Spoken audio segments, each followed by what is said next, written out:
It's not uncommon for members of Congress to have homes in their district and in Washington, D.C. for work. Some say keeping up with the cost for both homes can be pricey, and a new reimbursement policy for House members will let them expense some lodging and food costs while they're on business in Washington. But the new reimbursement program is facing some criticism. Our Washington, D.C. correspondent Rachel Knapp explains.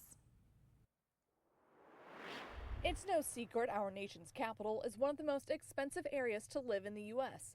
Rent Cafe averages about $2,400 a month for a one-bedroom apartment in D.C. In part of a December 2022 report on modernizing Congress, it outlined concerns about financial barriers that keep people from running for Congress. The report states members get paid $174,000 a year, way above the median household income, but they also have to maintain two homes, one in their home district and one in Washington, D.C. The report states members haven't given themselves a raise since 2009 and suggested a reimbursement program as an alternative to raising their salaries. A recent Washington Post article revealed nearly $6 million from a new taxpayer-funded program reimbursed more than 300 House members that helps them cover the cost of some lodging and food while they are on official business in D.C. Out of the 400-plus members in the House, Representative Jack Bergman of Michigan expensed the most, totaling to about $44,000.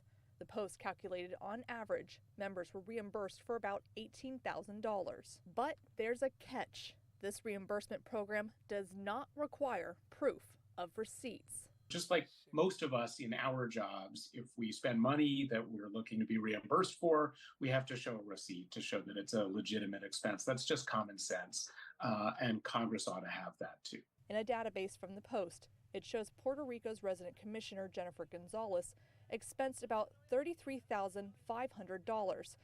Congresswoman Stacey Plaskett of the Virgin Islands expensed about $21,000.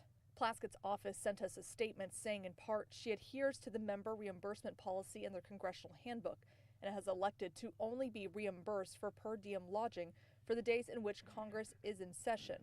They add she keeps a receipt of her lodging costs with her House administrative personnel in case an audit should ever be necessary, but does not make that information public for personal security reasons. She has had numerous threats to her and her family's safety. According to documents provided to us, the program's administrators did not require receipts for a few reasons. One, it would reduce the significant administrative burden on the administrative staff. And two, it would minimize any potential security risks and jeopardize personally identifiable information of members. I think the policy is a good one in the sense that we want regular Americans to be able to serve in Congress. You shouldn't have to be a millionaire or a billionaire to serve in Congress. Government accountability and ethics organizations believe a program like this should be more transparent. I don't think that members of Congress should be attacked for taking money through this program because we do want people who aren't wealthy to be able to take advantage of a program like this.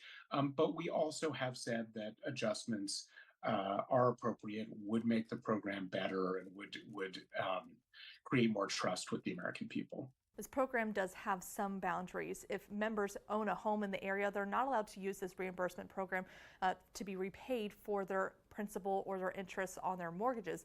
And members can only be repaid on the days that they are actually working here in D.C. or flying to D.C. We reached out to Gonzalez's office for a comment, but did not hear back. In Washington, D.C., Rachel Knapp reporting.